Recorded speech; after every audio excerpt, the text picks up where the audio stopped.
All right, what's up? What's up? What's going on? Tomboy official. Another My Queer Dreams episode. Um, so, so this is the night after the Super Bowl game. I was sleeping, so I went during the third quarter to go grab some melatonin at the local pharmacy convenience store, and I got these 10 milligram gummies, 35 to package. I think it's natural, and they are 10 milligrams each. After taxes, it was like 15 something dollars. And I had one gummy, which was 10 milligrams around 9 p.m. And I had half a gummy, which was about 5 milligrams worth, around 10 p.m. And, started trying to go to sleep. So that's kind of the backstory. I guess I did drink a little bit of coffee yesterday. So now, by this time, I've had, counting this morning, coffee 3 times in the last week. And I actually still have some saved. I think I need to back off the coffee because it's strong to me. I hadn't really been drinking coffee. I kind of went back to tea, yerba, like the guayaki brand of yerba mate, or of loose leaf. I just have loose leaf, or green tea. I was alternating because sometimes just don't feel like drinking the same tea all the time. But it's hard for me not to have any caffeine. And then sometimes I've been having those C4 beverages, but not the whole thing. I have the ones that are non-carbonated in the plastic bottle that has like a twist cap, so that you can kind of just save it and not have to drink it all at once. Or not have to, even if you save the carbonated ones, not have to worry about it losing the carbonation. And so I did get like a case of those, and over a long period of time, I kind of went through them. So I'm on my last one. There's probably like a centimeter's worth left in the bottom of that one, that next time I work out, I'll drink some. But otherwise, I was just having like a little bit of sips of it like that over the last, not much, like earlier last week, and then maybe like the week before that, just to get my workouts in early in the morning. So it really helped to get my workouts back on track. But my sleep really started taking a weird turn on Thursday night, and so now it's been Thursday night, Friday night, Saturday night, Sunday night. It's like, okay, like it's kind of consistent. And I said that I was gonna do this other kind of sleep hygiene part of my routine last night, which I didn't end up doing because I was like, let me just go to sleep. But I was working on a website. I'm migrating a website, so I was working on that last night till probably like almost 10 p.m., which is not normal for me. Usually I'm not like working on anything that late at night, but because I watched the Super Bowl, I was like, that's a lot of time out of my Sunday to not be working. I was working on some eBay stuff too, so that didn't really work out very well for me as far as like, relaxing. But I slept, I want to say maybe a little after 10:30 p.m., maybe even as late as 11, and then woke up near like 4:25 a.m. But that's kind of like the background of things. The coffee I had was at like 1:45 p.m. And I was kind of wired during the game. I noticed myself being a little energetic, and I think that energy just carried through, because usually I try not to have any caffeine after 12 noon, or maybe like I'll push it to 12:30 p.m. But because my tolerance is now kind of different, it's kind of shifted to way lower. I like even just a little bit of caffeine really kind of gets me kind of hyped up. So basically, this dream It might have been one long dream or it might have been two dreams. The first part was not a very queer part. The second part was, but I'm naming it My Queer Dreams, the ski trip, and the restaurant. So the first part about a ski trip was not very queer. The second part about a restaurant was, and there we go again with the theme of food. I mean, in the dream there was no food. It was just, it was either a restaurant or a bar. I don't know what it was, but it was like a restaurant or a bar. So some kind of food or beverages of some kind. Even though there was no food ordered, there was no food seen. It just, I knew that that's where we were going. It wasn't any other kind of establishment that in this dream we were kind of checking out. So let's get on with these notes. So I woke up around 4:25 a.m., had a little bathroom break around 4:30, and then I was like, well, let me write these dreams down. So I started writing them down, and then I was kind of writing probably till like a couple minutes after 5 a.m., and I was actually trying to wake up at 5 a.m. That was the goal, but I actually was like, screw that, I'll wake up at 6, and then I was like, no, I'll wait till like 7.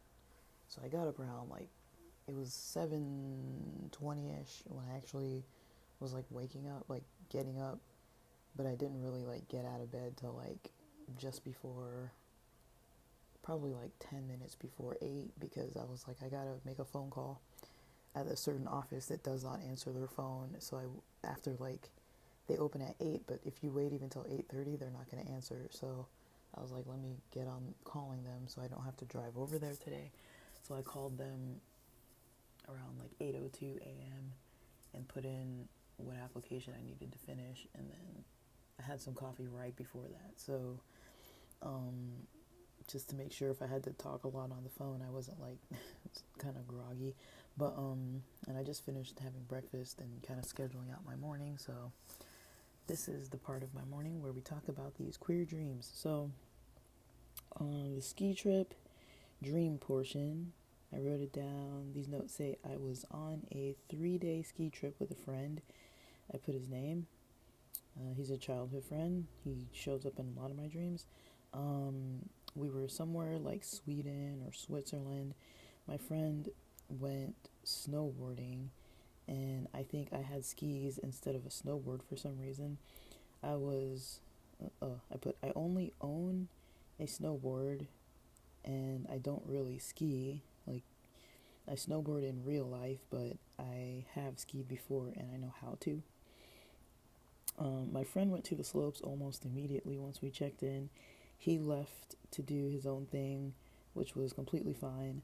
I lingered at the lodge, or it was like a lodge or hotel, motel. I don't know what it was. I don't have like a visual memory of where it was, but I know we had like some form of luggage or belongings, and I don't know. There were some things that like I knew were happening, but I didn't really see them. Like this lodge or motel thing, I don't.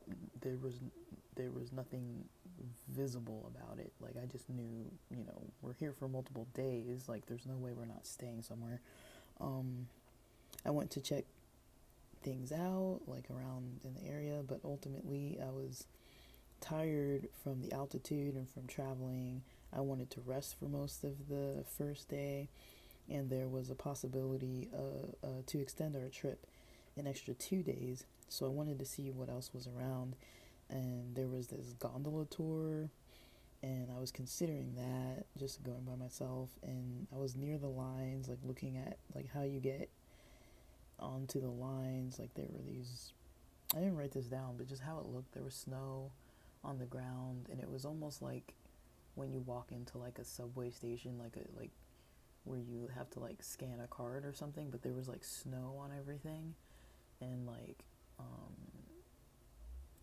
I don't know what you call those things where you kind of move through them, and it's like a little metal bar you have to push when you like pay to go through. It was something like that, but it didn't look like the ones we have in the US. It was like some other style to them, but they were like, everything was covered in snow, and I wasn't sure if other people, like I was looking around to see like, are other people going through these little like terminal things, or are they just going like getting on from the side, and we were kind of waiting for this gondola. It was almost like a train track or something, where it was going to pull in. And then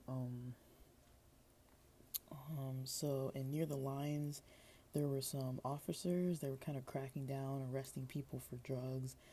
There was sometime before that, where I was at some sort of a stadium tunnel, similar to in sports where players come from the locker room through a tunnel and onto the field. So I was in some kind of area that was like a tunnel like that. But that area had something to do with the resort. I'm not sure how it was connected, but there was a time in the dream where I was kind of like there. I don't know what I was doing. It may have been like a rental store, or like, I don't know what it was. I have no idea. But I was watching some of the people while they were getting arrested, and one of the canine dogs approached me, and the female officer asked me to come with her.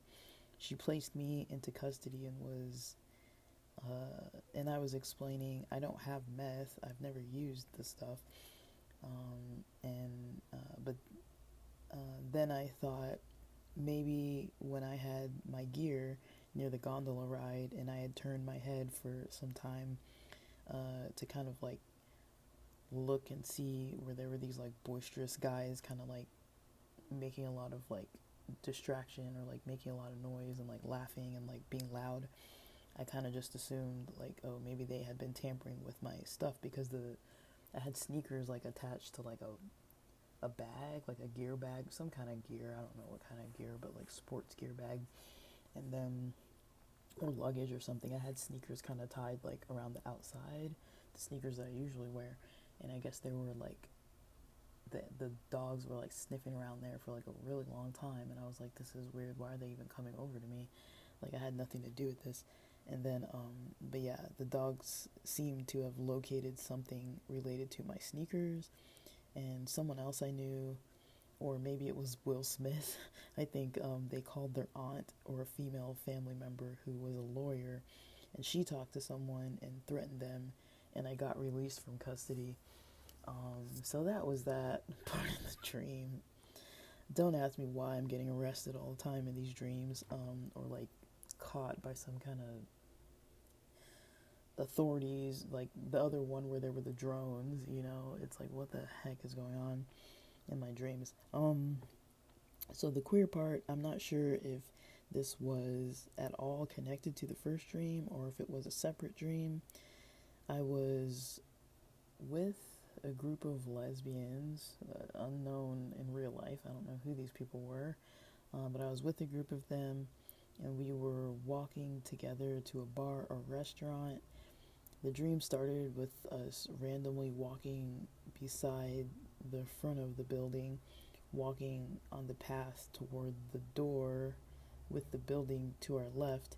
As we approached the front door, to our left, there were maybe 6 to 8 lesbians just kind of like outside the door. I don't know if they were like drinking outside or smoking outside or just like standing talking outside, but like they kind of got quieter as we kind of like walked near them, and a couple of them were like tall, blonde, Nordic looking, kind of masked looking ladies, and their eyes somewhat were like following us while we like walked over towards where they were and then past them going into the door. And some of them were a little cute, and I was kind of like I was kind of blushing, and they were just but just kept walking with the crew that I was with. And some of the lesbians I was with, they were like couples with each other. And the inside of this place, it kind of looked like almost like a Chipotle or something. I don't know how else to describe it. It had like those cement floors, and it had those like high ceilings where they have those like kind of pipes that are like up in the top of like what usually the ceiling would be covering, but like they have just like an exposed like ceiling, and like cement type of floors, like polished cement floors, kind of like how you see at like Costco or something like that. And then but the chairs were in rows as we passed the door. So we walked inside the door. We went to the far right, and there were seats next to the wall.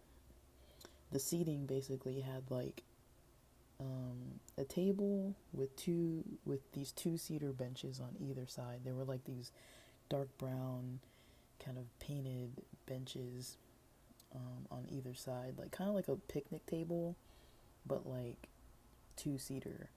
And so some of the lesbians filled in one table, others sat across from them on the other side of that aisle and filled the bench across from them directly with two on one bench, and then at that same table there was one that was on one of the benches, and she was saving a seat for her partner, and then three of the lesbians sat at another table behind that table, where they were kind of like three of them who sat there.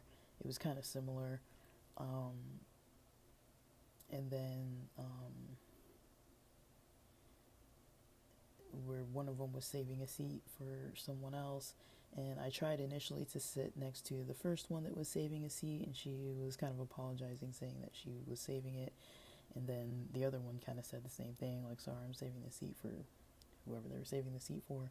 So I just sat at the fourth table kind of by myself, but facing the group. Like, my back wasn't to the group, I was like facing the group. So there were basically two tables in front of me with people, and then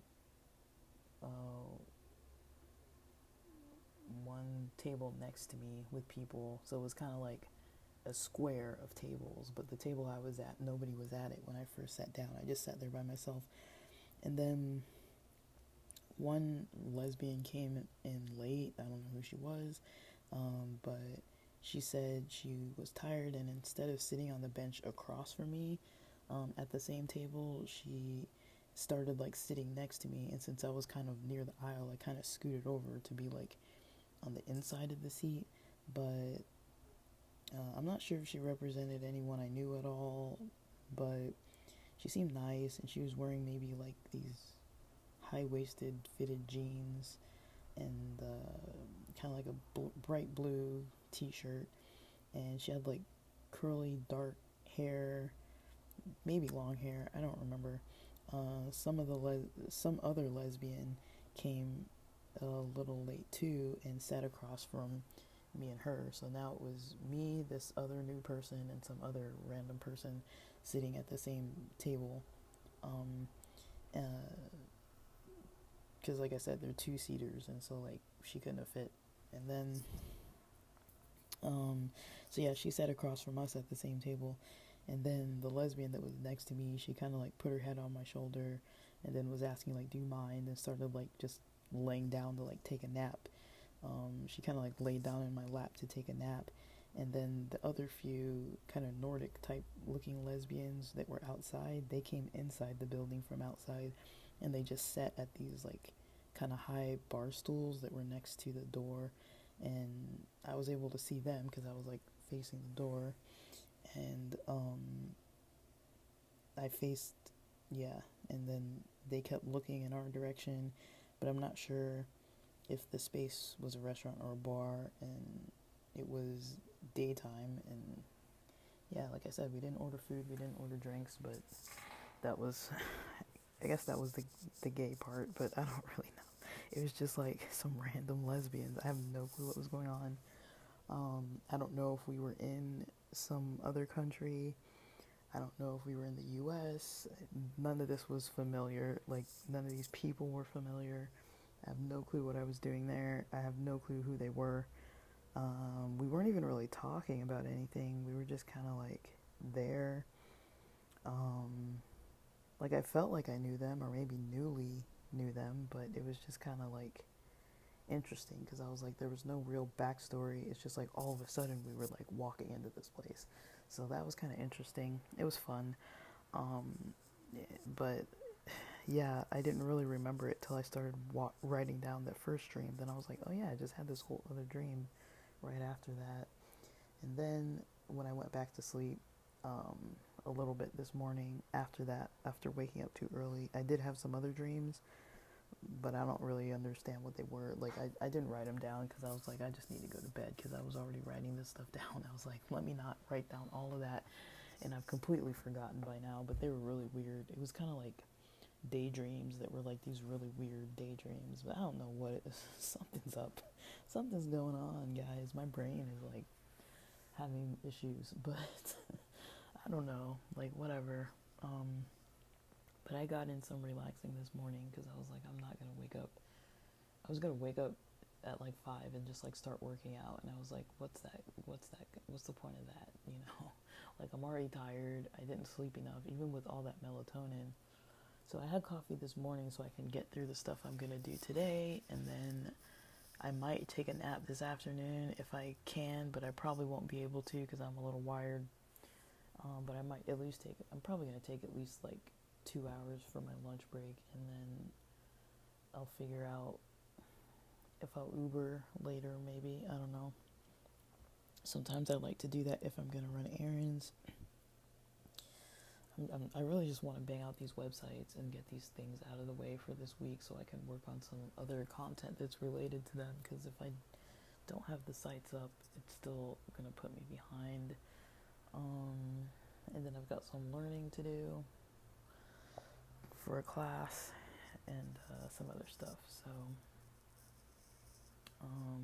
I've got kind of a lot to do, but I kind of want to do as much as I possibly can do as early as possible, because that's where all my energy is right now, is like, you know, kind of like front load the beginning of my morning, because in case my energy tanks later.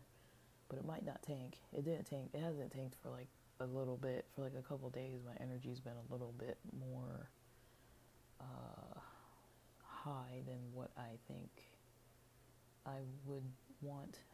Like, it's kind of like I've had a lot of energy. And when I say I'm drinking coffee, I'm not drinking that much coffee. You'd be surprised. It's not that much. Like, I'm making it decaf too. Like, it's like I'm if it's like a mug size of coffee, I'm not even drinking like a fourth of that much of coffee.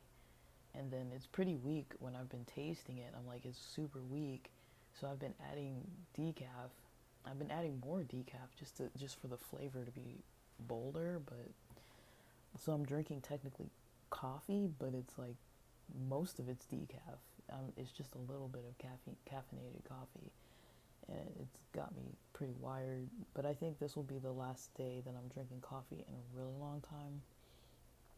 I think I'm gonna like avoid it for a while, because I haven't had it in a while, and now that I've had it, it's strong for me. And I wasn't drinking it the other days too much when I was having trouble sleeping, but I think last night it affected my sleep. I don't think it affected my sleep the other time I had it. I just don't remember what day it was, because yeah, I don't remember what day that was. But I've got some stuff I need to be doing online, so I'm gonna do that this morning, and then see if I can finish up as much as is humanly possible. I'm hitting a lot of roadblocks with some stuff because I'm having to like learn how to like use certain things, because some of the stuff I'm looking for doesn't exist anymore, because I haven't used it in like 15 years. And so I'm like, oh, like these programs don't exist, or like they used to be free and now they cost like $100 a month. It's like, well, that's not what I was looking for. Like, I'm trying to like finish these projects as free as I possibly can, as free of cost as I possibly can. Yeah, I was subscribed to this. It's just kind of a side note. I was subscribed to this YouTuber who's had some pretty cool content named Queer Desire Den. I think they go by Onyx on YouTube, and yeah, their name is Queer Desire Den, and I kind of was on their Patreon, and you know, I like their content. I mean, it looks like they've been posting for a while. They post cool content, but I think I have a theory that a lot of lately, and it's not just lately because of politics, but in recent, maybe sometime in 2024, I've noticed like queer content is getting, um, it's kind of hard to post on some platforms. YouTube is one of those platforms that seems like they're really censoring things, like overly censoring things for some reason. And I think, yeah, unfortunately, Queer Desire Den, they're gonna stop posting on YouTube.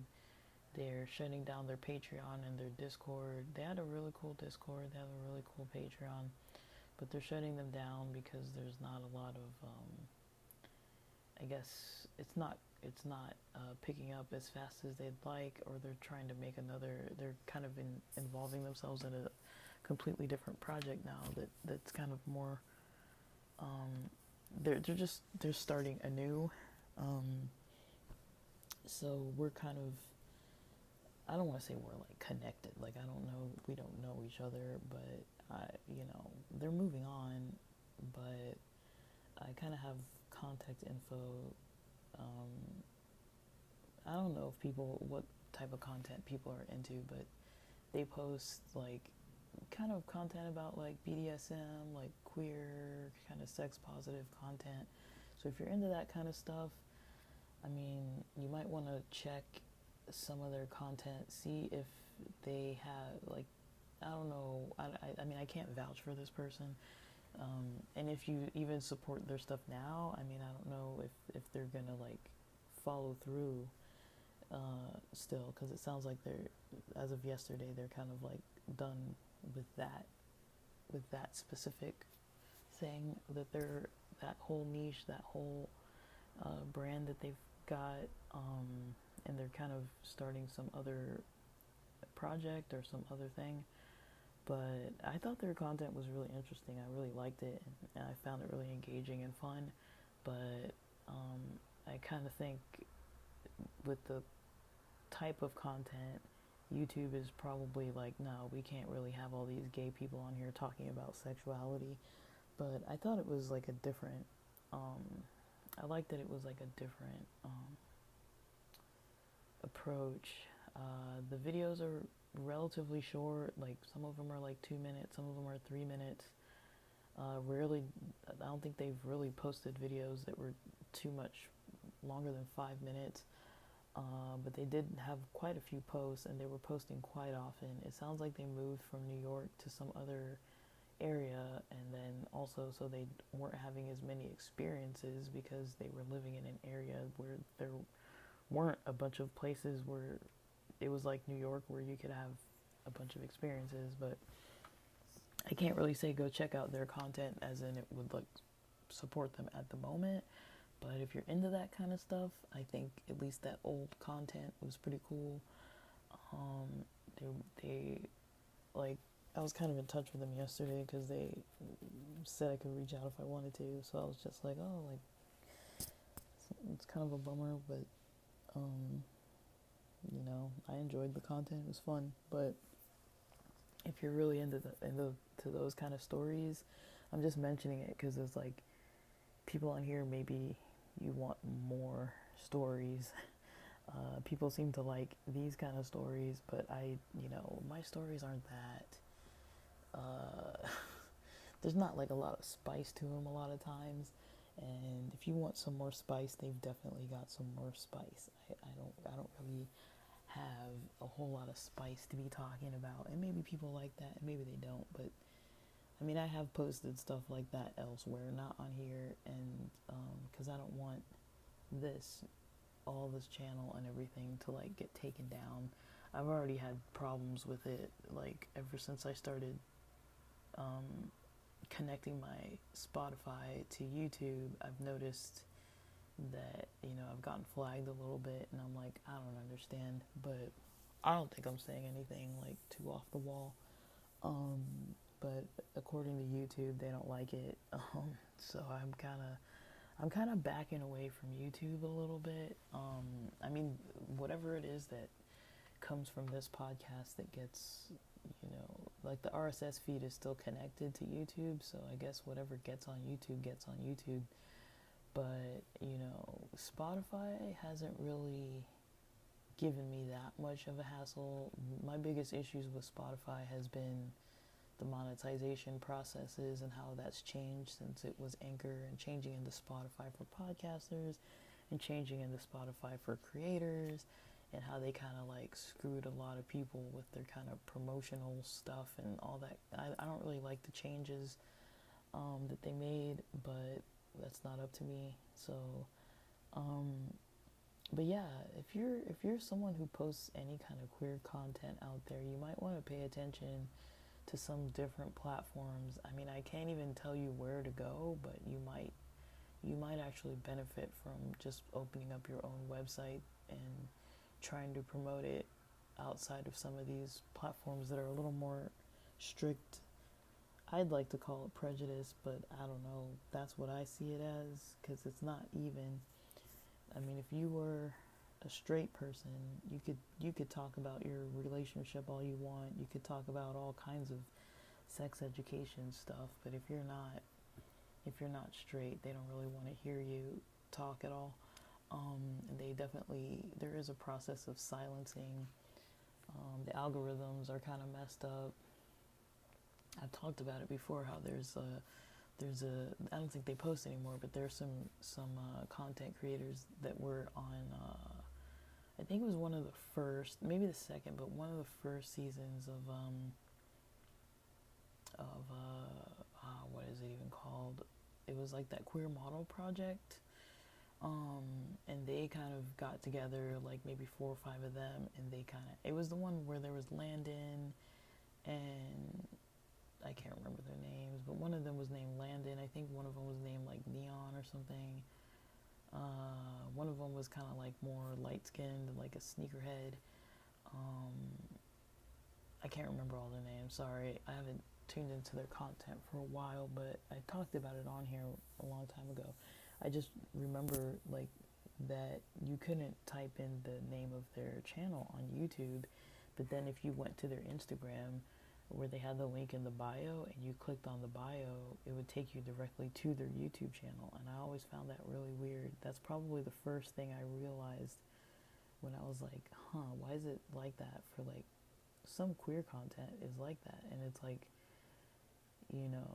YouTube as a search engine has kind of shifted to where they make it so that certain content isn't being posted, even though there is kind of a method with creating shorts and creating all kinds of other stuff. And so they kind of aren't being all that helpful. So, I mean, support your queer content creators if you want them sticking around, because I've noticed quite a few of the really good ones, aren't being pushed, and people aren't coming across them because I just came across one of them because I searched something that kind of led me there, but I've noticed that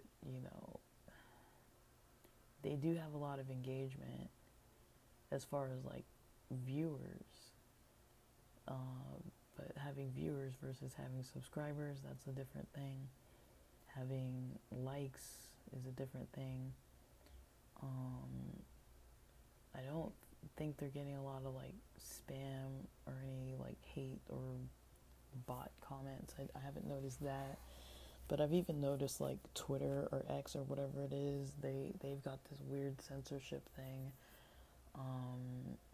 I don't even want to go into all of it, but it's just, I don't want to be all super negative about it like first thing in the morning, but it's like it's just something that I kind of keep in the back of my mind, because I'm like, I like to post stuff, but it's like it's kind of like sometimes you can put in a lot of effort for like very little in return, even if it's free. It's like whatever, but for very little in return. And it's like there were some times where things were a lot more abundant, and then it kind of shifted. I've noticed that shift. I'm not talking like specifically about this podcast because I know I did stop recording or posting for like a really long time, and then I was posting like a lot of like really depressing stuff all the time, just like, oh, this day sucks and that day sucks and every day sucks. But like I've kind of like veered away from that. But I'm not really posting the daily updates as much. I mean, I'm posting lately because I'm having all these weird dreams, but other than that, it's like I haven't really posted all that much. But yeah, I'm just noticing. I just wanted to talk about that because if you are someone who's like newly trying to create content, you might be noticing the same thing. It's kind of a weird environment out there. Where you're trying to post and you're not really. Some people just aren't getting the same amount of traffic as it used to be. Like something's up. With all this automated stuff, something's up. And like I started noticing it too with like eBay, because I'm getting all these like stupid Vero restrictions on there with some type of products, and it's like there's this automated system that some company is using to kind of like find my stuff, and they're basically saying that I'm like stealing their stuff, which I'm not doing. And so I tested this by duplicating another person's ads, and then I got away with it for maybe 3 weeks, and then they caught back on to me again. So I'm like, whereas before, my products were being removed every like 24 to 48 hours, I got away with it for 3 weeks just by like using someone else's pictures and stuff, and kind of like that. But it is kind of interesting that these other people are able to post. I don't think it's an LGBT thing at all, but it's just there's a lot of weird stuff going on the internet right now, and it's just kind of like I don't really know where to go with it. I've been online for a lot of my life. Like I'm a millennial, so it's not like it's like I've definitely had periods of time where like the internet was not really part of my income or part of my social life or anything like that. But there have been times where it was definitely part of the income that I had, and part of a lot of things. And so it is kind of interesting to see how much it shifted. You know, like I'd say this past Christmas season, holiday season, was probably the least amount of money I've ever made and the most amount of restrictions I've had on like online sales from whatever it was. I'm not even going to go into details, but a variety of things popping up. There's people that are kind of like, using these automated systems to like go through other people's like online stores and like kind of wrongfully report them and be like, oh, this person's doing this, and then like the customer service, they don't really look into it. They're just like, oh, they said that you're stealing their stuff, okay, so we'll take it down. And so like even companies like Puma are doing that, and so it's like you can't even resell Puma easily. Like there are ways around it, but I spend more time trying to find ways around it than I've spent actually trying to actually sell stuff. I spent months on certain things where I was just like, this is not normal. Like, so it's just been exhausting. It's been exhausting just trying to like post things. A lot of energy is going into other stuff, like I think over the holiday season, it's easy to have like a 5-figure income just from like the months of like October through January. It's easy to make like $10,000, at least it has been, like for years. And I'm talking like these are things I've done since I was in like college, and this year was just not that way. It something else happened where I was just like involved with the Better Business Bureau and all this other kind of stuff. So it's like, yeah, like when I'm not posting, it's like, okay, like I'm doing other stuff. Like I'm online just like trying to problem solve all these other things. And it's just like, like it's kind of a mess. But I still like posting on here. I just, my energy is going into so much other stuff.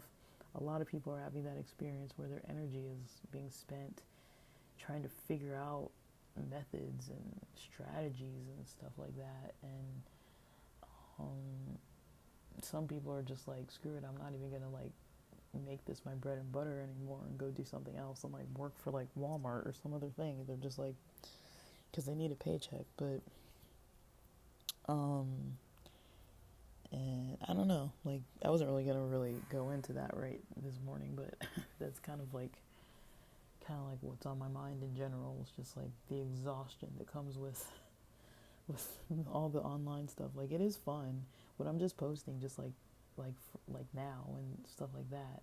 I'm just like, oh, this is fun.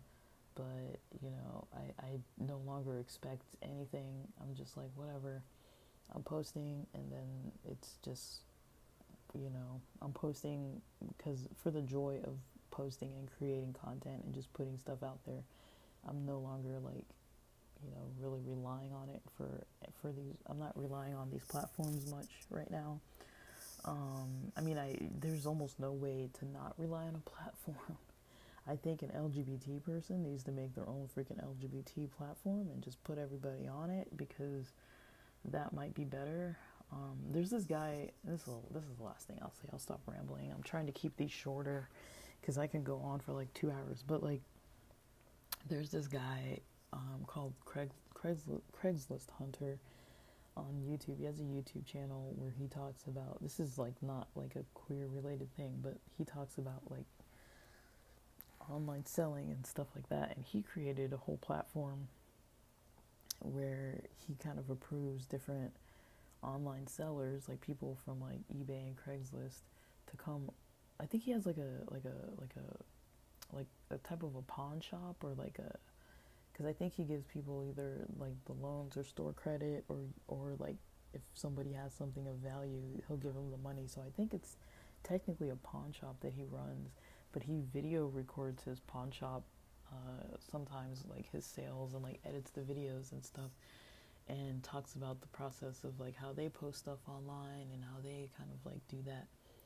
So he kind of talks to these people, and he kind of has these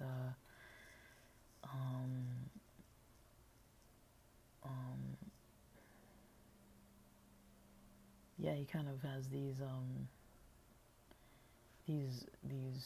videos where he's basically showing different interesting sales that he's made. But he actually created his own platform where if there are people who have a certain amount of sales, I don't know what the numbers are that he's looking for, but if they have like a certain amount of success on some other platforms, or maybe like a niche that he kind of understands that he wants on his platform, he actually has people able to sell, and he promotes his platform through his Craigslist Hunter YouTube. And sometimes he does live bidding, like for like the cool records or like comic books and stuff like that.